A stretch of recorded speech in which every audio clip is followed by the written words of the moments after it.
मटण चिकनच्या भाजीला सुद्धा मागं टाक अशी ही दोडक्याची झणझणीत रस्सा भाजी। त्याकरिता दोडका सोलून अशा पद्धतीने दोडक्याची आपल्याला फोडी करून घ्यायची आहेत।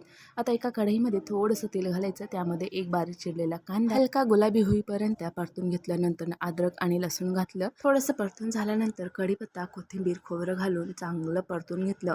आता मिक्सरच्या भांड्यामध्ये पूर्ण थंड झाल्यानंतर वाटून घ्यायचं आहे।